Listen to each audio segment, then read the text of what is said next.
Welcome back to PPCM's Painful Truth. Today's guest, Miriam Brown. Hi, Miriam. Thank you today for educating me on your peripartum cardiomyopathy PPCM experience. Why don't you introduce yourself? Tell me where you are in the world and how old were you when you were first diagnosed PPCM? Sure. Hello to you.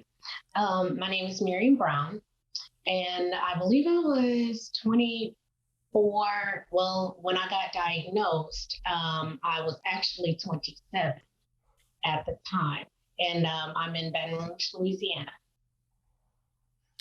Okay. And at 27 years old, was this your first pregnancy?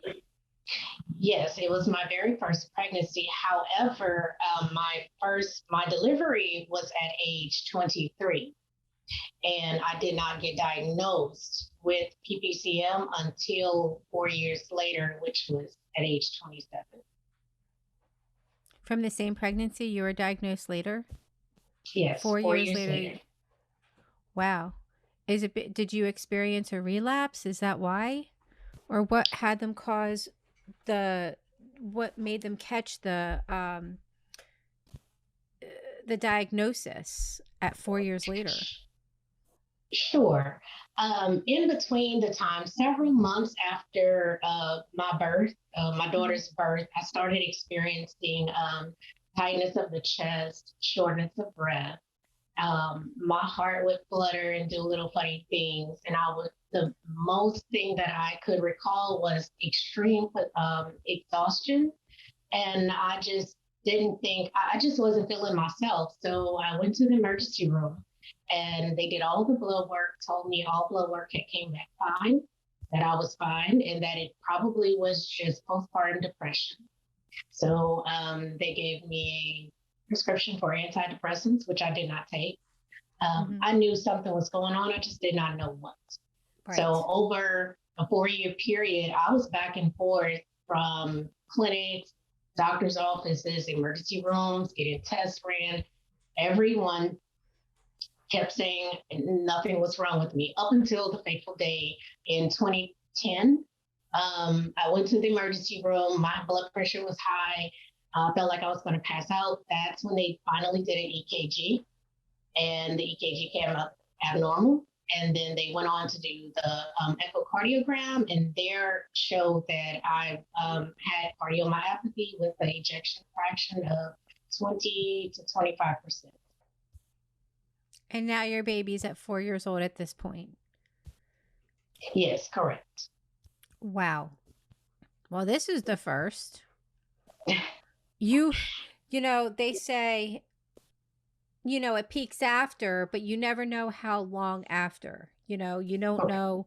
We don't know much about this disease, and putting the puzzle together with this and trying to understand why early diagnosis does not exist, but definitely why are women diagnosed so much later? Did it sit dormant? Correct.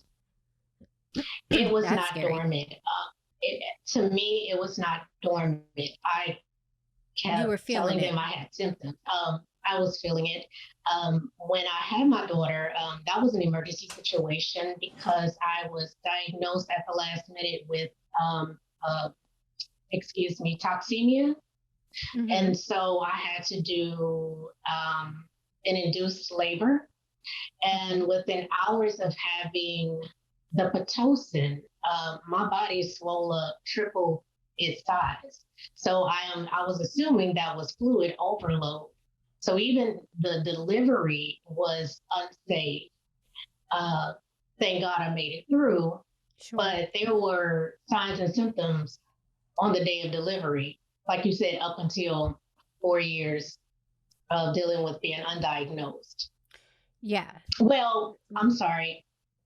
Misdiagnosed, should I say? Misdiagnosed, yes. Correct. Which is extremely common, not rare. It's rare for anyone to have awareness. It's rare to be diagnosed. It's uncommon once they're educated for any type of education of spreading the awareness does not exist really, which is why we're starting this docuseries. And it is rare that a woman is listened to. PPCM is not rare. It's rarely diagnosed, which is what we're saying here. And that's exactly why, this is a threat to women's lives, because we are experiencing the suffering way too long when there's prevention. So throughout the 4 years, having this disease, not being treated, I mean, you are obviously a walking miracle. Like, I've never heard this before. This is the first that I've heard in all the interviews that I've done. I've done way over 100, some odd video interviews. My goodness. Where this can actually sit dormant, I wonder, once recovered, can it still sit dormant? I definitely have fluid retention. I see it. Some days I'm like not fluid, and then other days I'm like, you don't even recognize me. Does that still happen to you right now? As of now, no. And so in 2010, when I was diagnosed, I was actually sent to a specialist in New Orleans, Louisiana, to see if I needed a heart transplant. At that time, I was being told I needed a heart transplant, which was extremely scary and frightening for me and my family at the time. I had a 4-year-old. So anyway, cut long story short, once we got there, I was told I didn't need a heart transplant at the time. They were just going to treat it with medication. So we moved on, and then I was advised to get the defibrillator implanted. Another scary situation. So yeah, I had to that go with the life vest. Okay, so you went with the life vest. Yeah. Did you have to pay the $5,000 for 3 months? You can't own it, even though you pay $5,000. You had to rent it and give it back. Correct. That was through my insurance, and sure. I believe mine was $6,000. It could have been $5,000, but no more than $6,000. Sure. For 6 months, and you can't own it. It's entrapment. It's complete. It's such a shame that women, that have, the only reason they say that the statistics is 1 in 20, or PPCM is responsible for 1 in 20 heart transplants in the U.S. only due to not provided or given or not standard or mandatory the NT-proBNP test as early as 10 weeks pregnant. So there is prevention. So those 1 in 20 heart transplants that PPCM is responsible does not even need to exist. That's what's so upsetting and so scary with the knowledge of this, as well as they are aware of this. So were you on that list? So you didn't go on the list. You got the vest. And obviously you can only afford the vest if it was like $6,000 for one time. Right. And what's that really going to do? Exactly. So terrible. How can I say this? Terrible. Unadvised by my cardiologist, I believed that God was and still is taking care of my physical health. And what I decided to do, which I wouldn't advise any other woman to do this, I gave the life vest back to the company. And I started praying and believing that God would heal me and sustain me. And so all of these years later, it's 20.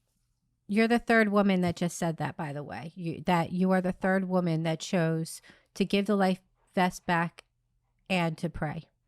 You are the third one that I've interviewed on that. So you're not alone. My God, that's wonderful news. But again, I wouldn't advise any woman to go that route. That was something that worked for me in my situation. Um, and in 2017, I just gave birth to my I had a subsequent pregnancy. It was high risk, and I got through that pregnancy pretty well. I was taking herbal supplements to go along with that. CoQ10 is my number one go-to for cardiomyopathy. And so now my ejection fraction actually rose twice during that subsequent pregnancy. And so now I'm not having any more children. I'm done having children. Right. I went on ahead and had the surgery because I'll be making 39 this year, and advised by my cardiologist just with my age and everything. And it was my choice as well not to want to have any more children. Two was good enough for me. Yeah. I agree. I can't have any more children either. I by choice, I just, don't feel safe about that. And some go on and they do, and they have healthy babies, and some don't.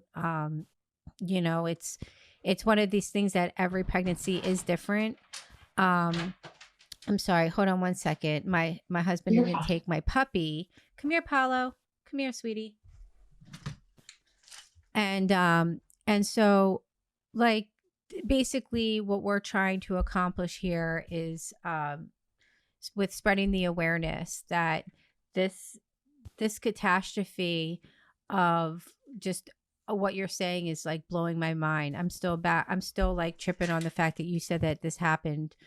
You got diagnosed 4 years after your your delivery. My dog, he kind of distracted me. There was a few things that I wanted to bring up when you mentioned that. When you I believe that God was definitely with you, healing you. When and I know this is kind of like off, and I don't really talk about this too much, but when I had cardiac death and my heart stopped for over 30 minutes each cardiac death, and then I was in the coma, I know it wasn't a dream, but I was like it was like almost like a healing realm or a healing dimension.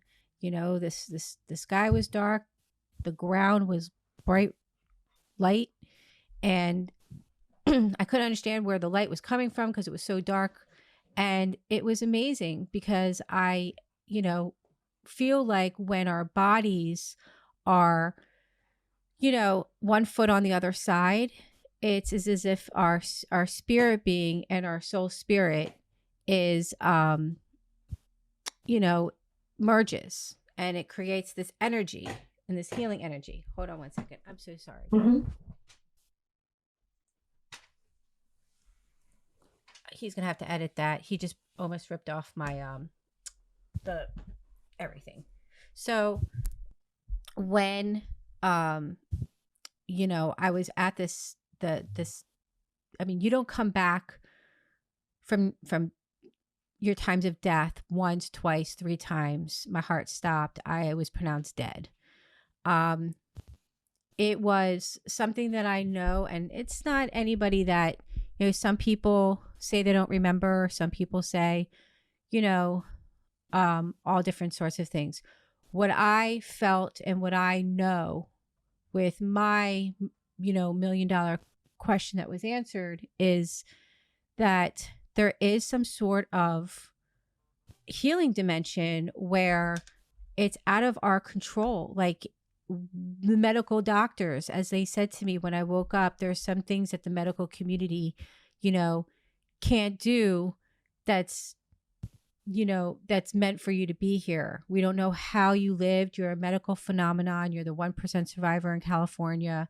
When I woke up, it took them days just to thaw me back, let alone like knowing if I was going to be brain dead, how I was going to turn goodness. out. And when I woke up from cardiac death, frozen like a popsicle, everything, they said that I had zero sign of any type of cardiac death. I had zero sign of anything cardiac, and that my body somehow miraculously healed. But Wow. I knew that. They didn't have to tell me that, because Of I course. was my soul spirit and my soul being, I think when it merged, I already evolved where I knew that. Do you know what I'm saying? Like, even through my death, I knew I was still going to live, because it was just not my time. And I believe that, when you mentioned that, I resonated with that, um, with you, because you gave back the vest and you just prayed and you believed that, you were meant to be here, that you were meant to spread this awareness, and you are part of changing women's heart health pregnancy history. And you're part of developing this women's movement, and you're part of this life era that can possibly, do this for our our grandchildren, Right. because that's really what it comes down to now, is to our children and our children's children, and so on. And the fact that women have been dying since the beginning of time, and I always say this should be an ancient conversation, because it's Yes. 2022, but we're having it for the first time. They say, bloom early, bloom late, just bloom. And so women, it's time for us to bloom when it comes to, giving life, and not being, you know really cared for as women that care for, Absolutely. obviously, our families and children, and as mothers. And so there has to be some sort of justice within the, in the wheelhouse of women. And there's so many of them that say, there's a group for this. Well, guess what? The group for PPCM to have the awareness, we already know. We don't want, I don't want to target women in support groups with PPCM. I want to target people who have zero awareness. So, Correct. I'm trying to like tell these other women that, yeah, there's lots of groups, but they're aware you're not, so it's not about, spreading awareness to the people who already know.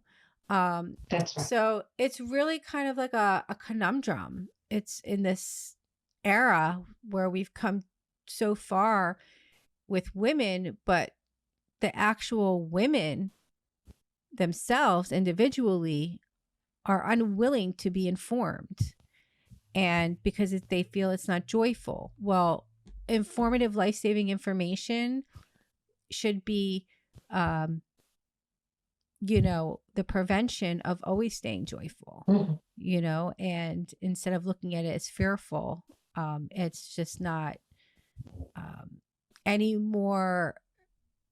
They don't apply. Women who don't understand, that are ignorant to this disease and unwilling, um, do not apply um, to the healthcare of Right. women's, listening, and that's really sad. Yes. Really sad. Um, we wish they could, be part of. I mean, every day I hear it, which is why I get messages all the time, even from Mhm. people that I know, that, this is my page. Please don't post anything about PPCM. Well, then, okay, I will remove you as my friend and block you because I can't sit around in this lifetime, at least on my time and on your time, let Correct. this go any further without speaking up. And Lindsay, if I may say, the scariest thing about PPCM or cardiomyopathy, peripartum or postpartum cardiomyopathy, the symptoms mimic the exact same symptoms that a It's COVID. regular pregnancy woman that is pregnant have: shortness of breath, COVID. you're tired, COVID. That's the scary part about it. Even those mimic, you have heart palpitations. They sometimes even mimic menopausal symptoms.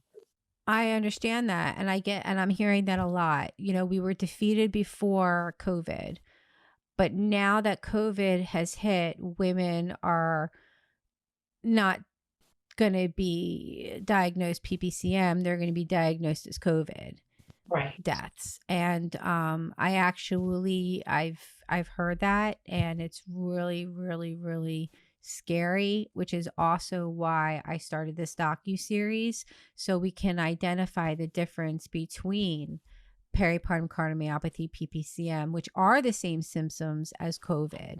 And that is very, very scary, because it's like, here we're trying to fight to overcome something so preventable as early as 10 weeks pregnant, but nobody's listening. But now they're going to listen to us, but they're going to label us as something different. Again, being misdiagnosed or never diagnosed at all until death. Absolutely. And it's unfair. It's really unfair. Yeah. And did you have, you had a little girl? Yes, I have two daughters. One is about to make 16, and the other one is, my most recent, is 4 years old.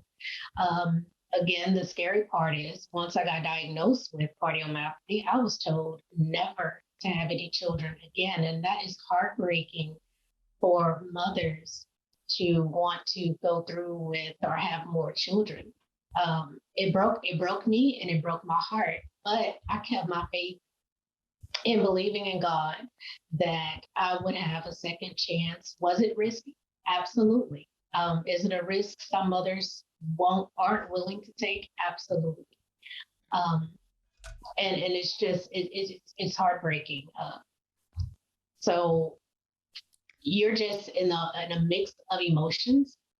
You're getting told cardiomyopathy. I never heard the word. It's a big old word. So I was told it's 1 in 3,000. And of course, that was almost 11 years ago. I'm not really up to date on. They can't give the statistics because they don't have the diagnosis. And unless they're basing this on globally, I don't know where they're getting that number. You can't give a number and if you don't have a diagnosis in gynecology or obstetrician or, even your internal medicine or, most of the times, women are being refused the NT-proBNP test, and that's more common than not. Right. It's more common to be turned down the BNP than anybody having even awareness about it. I mean, which is really quite, disturbing within itself. Yeah, it's one of these, it's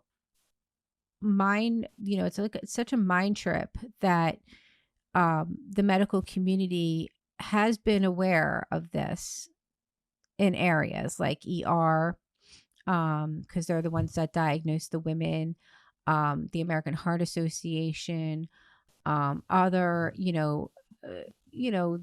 that created the thread of the SNAP Pro BNP for felines, cats, and dogs. And so it's like there are awareness. It just hasn't been applied to humans like women. And and I find that, and they're aware of it because they provide it, they give it. It's only $15, but it's one of these things where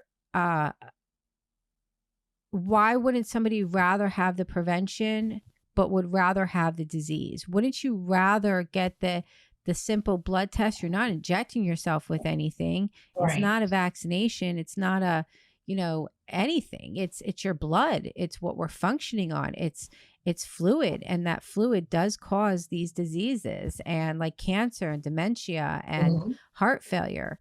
You don't die from the cancer, and you don't die from the dementia. You die from the heart failure. And, the fact that it's not applied and mandatory when it is the early diagnosis for all of these fluid, infections that turn into a disease like cancer and dementia and heart failure. The NT-proBNP test is like the only test for early diagnosis. Why is this a hidden, educational knowledge in the ACOG?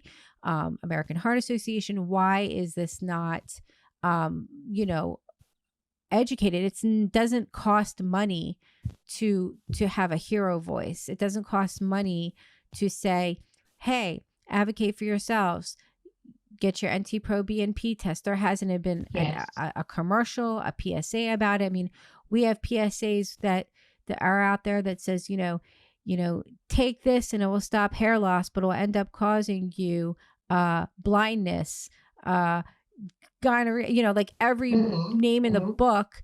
But, you know, what about just a simple blood test that saves lives, that doesn't cause anything except for health and knowledge and wellness? Yes. Because if it's your BNP test is high, you know, you get, if it's fluid, you get a latex, you get Cori beta blocker, you get magnesium drip, you get, you know, all these things that we have to regulate our fluid and our blood and our body to not cause these infections that can create diseases. And so for it to not be out there and for people to not have awareness, and the ones that do have awareness not want to apply it or want to be informed, is just extremely careless on humanity, on behalf of our children's children. I would say my most important piece of advice, if any woman is out there listening to you and to me today, fight, because nobody else is going to fight for you. You have to be heard. Your voice has to be heard. Had I listened and accepted the diagnosis of postpartum depression, I may not be here to tell my story. So if one person or a medical MD or whoever that is in the medical field gives you a diagnosis that you may not be accepting of, then you go and you fight and you go to someone else until you're comfortable with your diagnosis, because it's only you out there that can fight for you. You have to be a voice of reason in today's society. Absolutely. And that's something that is a pattern, not just in the United States of America, but globally, that women need to self-advocate because it's not standard and mandatory, and because the medical community is not listening, and because they are refusing certain blood tests and they're misdiagnosing. So self-advocacy is kind of like unanimous with every single woman that is interviewed. They say, you know, learning from this, you know, advocate for yourself, you know, your body's best. You something doesn't feel right, it's because it's not right. Your body talks to you when it's not well. Your mind talks to you when it's not well.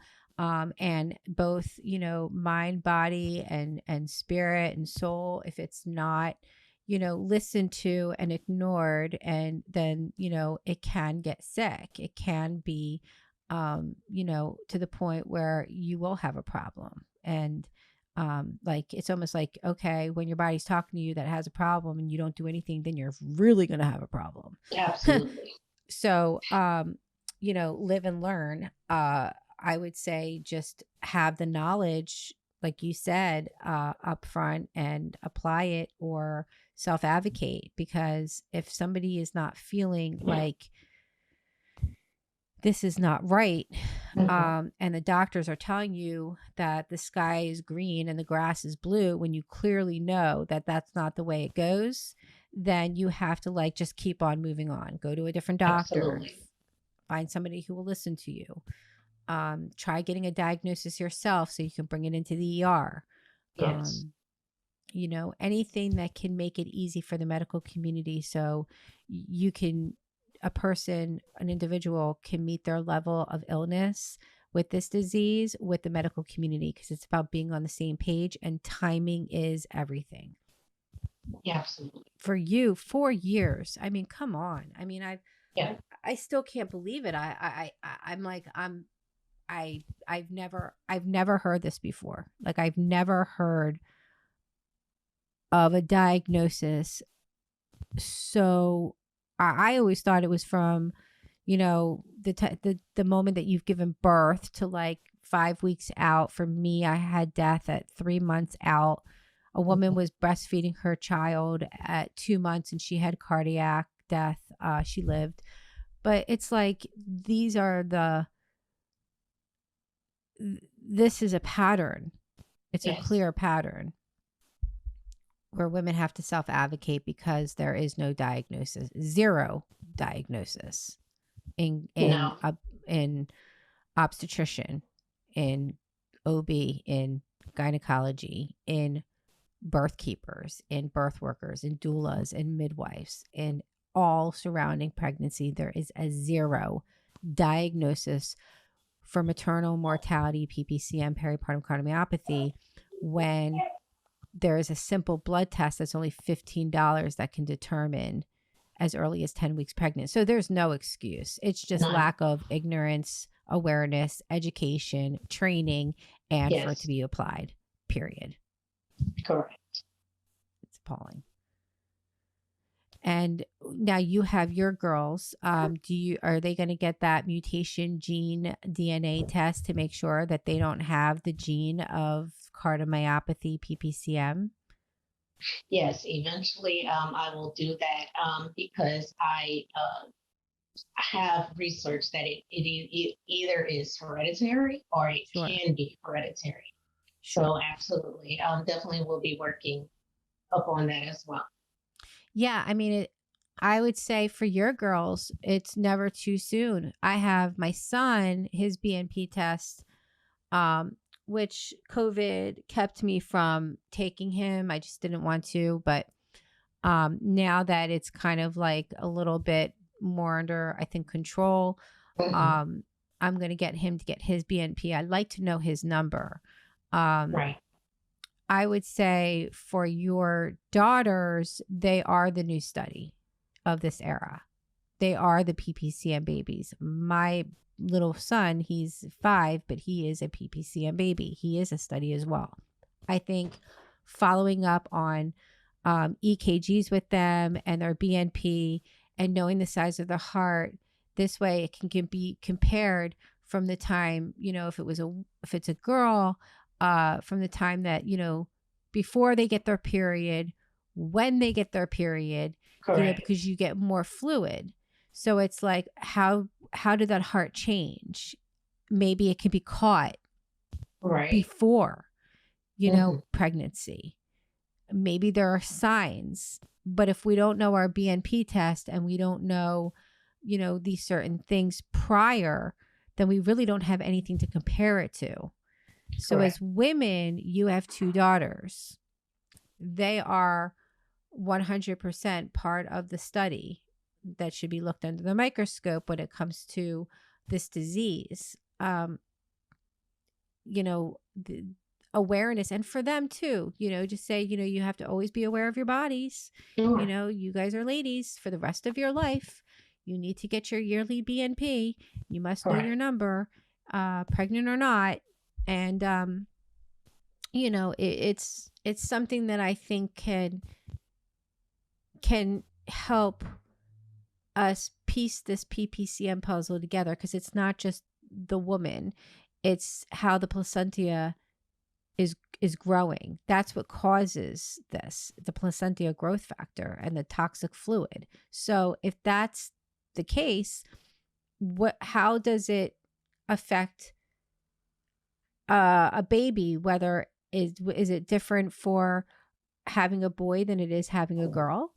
Because boys leave stem cells in the mother that I believe saved my life, now that I've learned about it and done research, that I was probably failing and dying way before I finally failed and died, had cardiac death. And that my son, his stem cells that were still inside of me, I guess, healed me as well.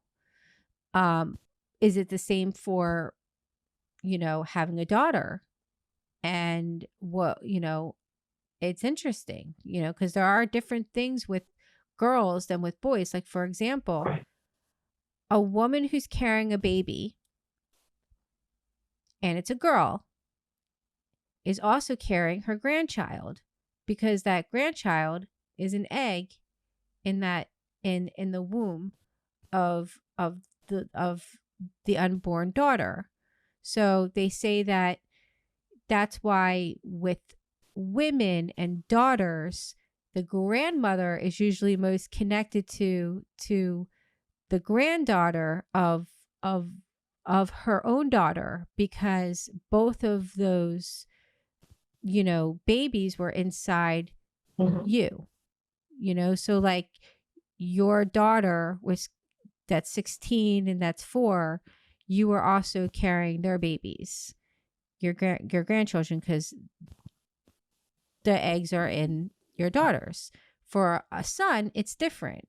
You know, I didn't carry my grandchildren inside of me because I had a boy, you know, and boys don't have ovaries.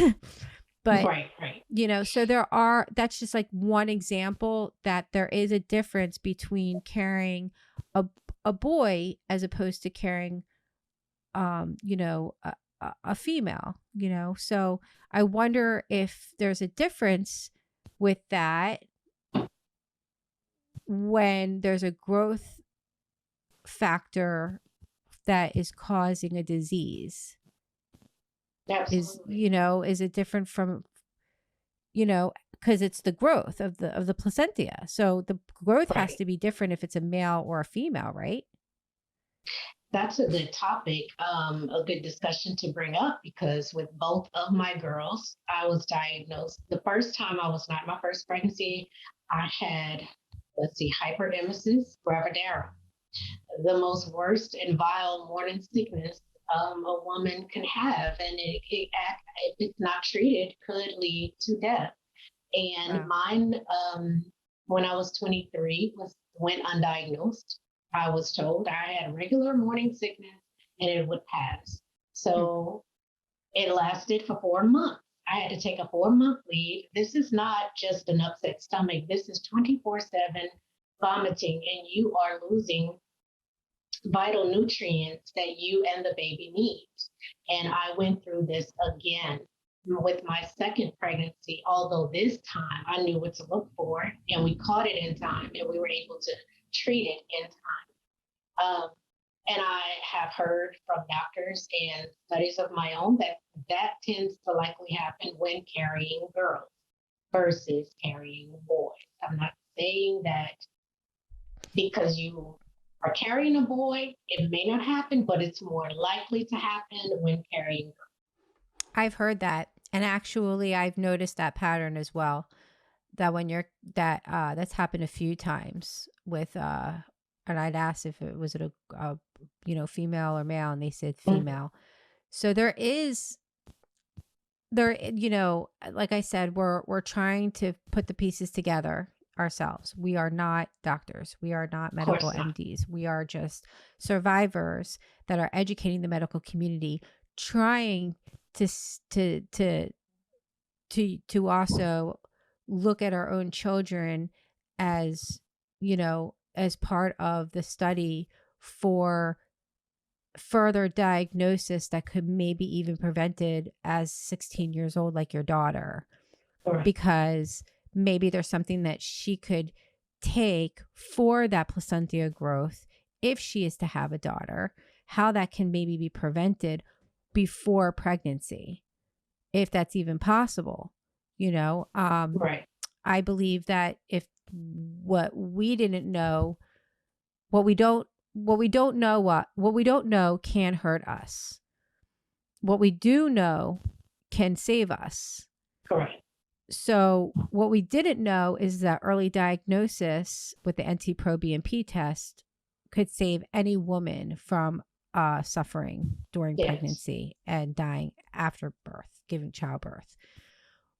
What we don't know is how far early can we detect it? How far can we detect it at 4 years old, like your daughter? You know, is there another blood test that that's out there that we were not educated, like the NT-proBNP test? Like there could be that test or that blood test that costs maybe $10 and we don't know it. So my brain is constantly going, Sure. with this disease. And when I hear that, there are genetic gene DNA mutation of this disease, and it does come down to the placenta. As women, we need to advocate for ourselves and for our children. We're not going to get this, I don't believe, in our lifetime, these answers, unless we start, giving our children the BNP tests, start inquiring other placental growth factors before pregnancies, and seeing how we can, give the proper nutrients that the body would go into a pregnancy induced complication. Because if there is prevention and there is diagnosis, I'd like to know how early we can go back. Can we do it as early as 4 years old? Absolutely. And have your 4-year-old or your 16-year-old, moisturize, nourish, whatever it is that would be preparing, I think, for that growth. Mm-hmm. I don't know. I just think that there's got to be something we just don't know. Yes. So, yeah, well, thank you for, brainstorming with me today, because that's a new topic, that just came to my mind. And Sure. as I talk further with different women, other things come to my mind, like, okay, you got to keep thinking, you got to keep talking ideas, and addressing concerns so we can solve the problems, the real, get the practical solutions done, with real problems. Right.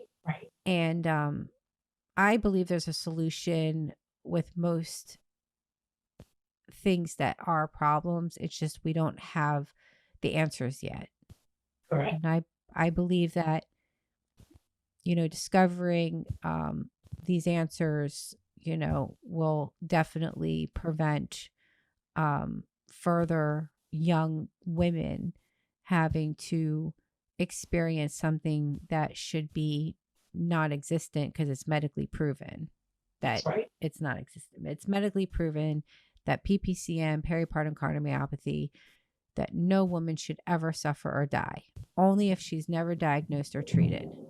Yes. I'd like to take it back even further, like we were talking about, before pregnancy. Right. Yeah, I totally agree with you. Totally. So if you find anything, or you discover anything, because you're the one with girls, I don't. I have a son. So unfortunately, I can't do that on my end. But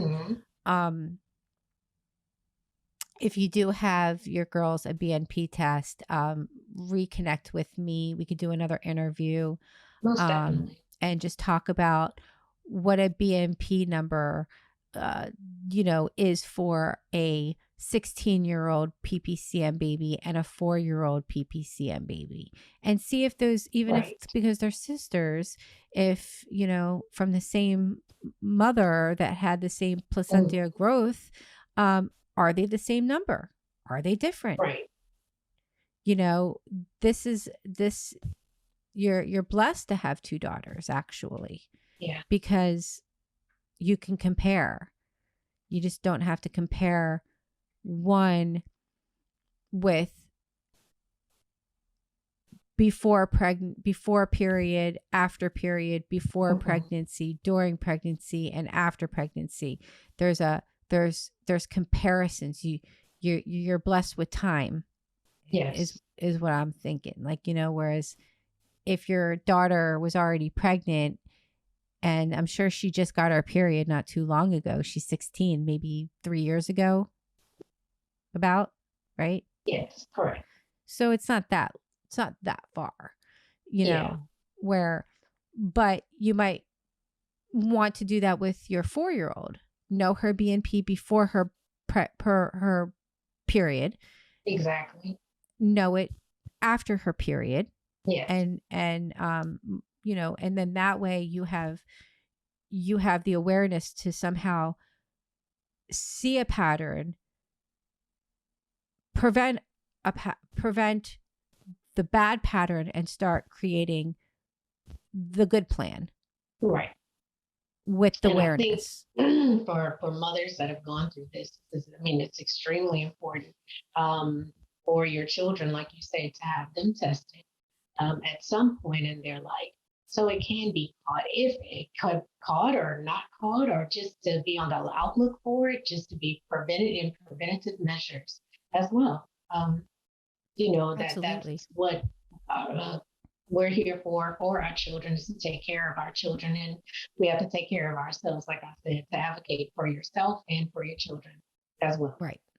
Exactly. And so, like I said, you know, when we don't apply this information, then it can become careless, because Yes. then we can be kicking ourselves, being like, why didn't we do that? We knew that, you know, like, why didn't we get it done? Oh, well, because I had to go to the grocery store and I had to drop her off at dance class, or I Right. had to go here, I had to go there. But it's like, this is what, you know, we lived.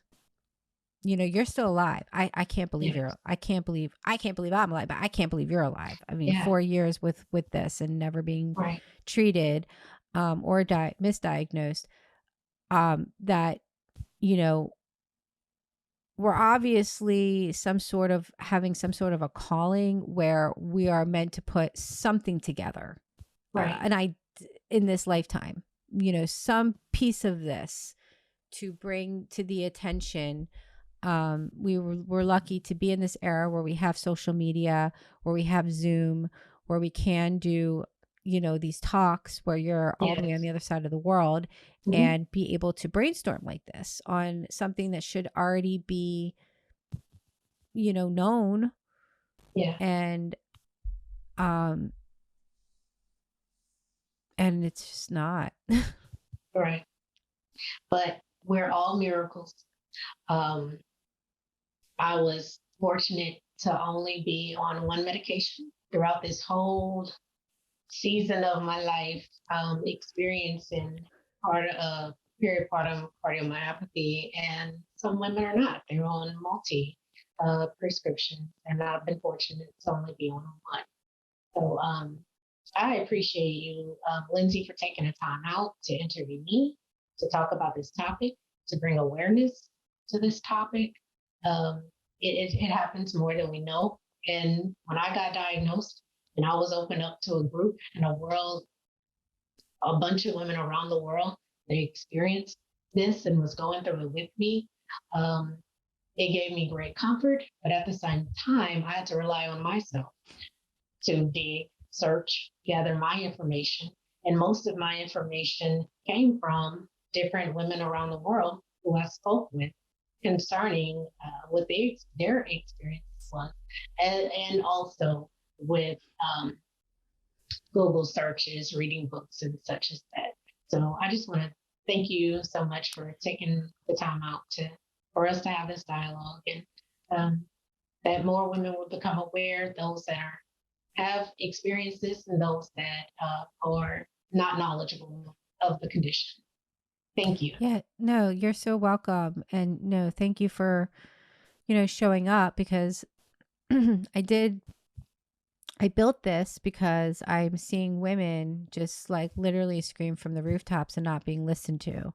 I see women getting support only from PPCM survivors, not from the outside, when the Right. outsiders are the ones that need to have the awareness. And so there's a huge disconnect, and this needs to be connected. And so I can't do this alone. You know, I've been trying to find, you know, I'm like, okay, I've interviewed like 4 or 5, you know, women in California from this disease, but there are so many more women that need to show up, you know, because it's something that we need to prove. It's something that, you know, it's something that needs to be addressed, because it is a huge concern, especially in California. So in the entire state of California, there I know there's more than just 5 women. I just don't know how to find them. So I'm hoping they listen and they want to tell their peripartum cardiomyopathy PPCM story, because again, this is not rare. It's just rarely diagnosed. And some like you are probably walking around and don't even know that they're PPCM, so how would they even know to come forward unless they were diagnosed, but they're not given the NT-proBNP test or the EKG? And why would they think that they need it? They, most are young in their 20s, 30s, young 40s. I mean, even still. So I do thank you so much for showing up and giving me your time. And, your time is, priceless, and you chose to spend it with me. And I really appreciate that. And, you're welcome. Many blessings and to you and your family and to your girls, and miracles, and hope that, there's not in a way where anything would, obviously, to your children, to your two girls, but hopefully there's some sort of like, information that could put this together on if there is a difference between a male or a female placentia growth as children, our PPCM's babies grow.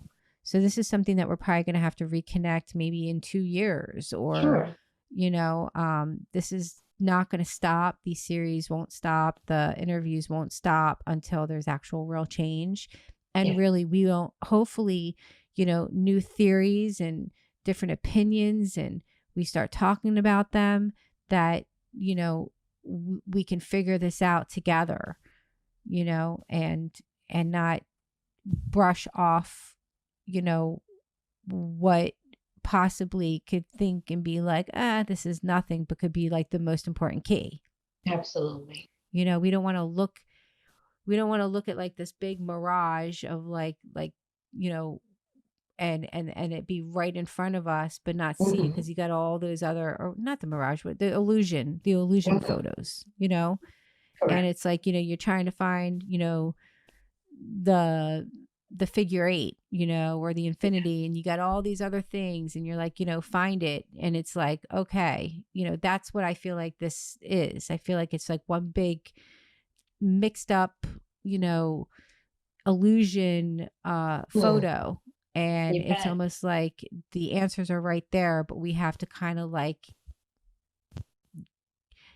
not let our fear, overshadow, the real truth illusion, as opposed to the fear illusion behind this.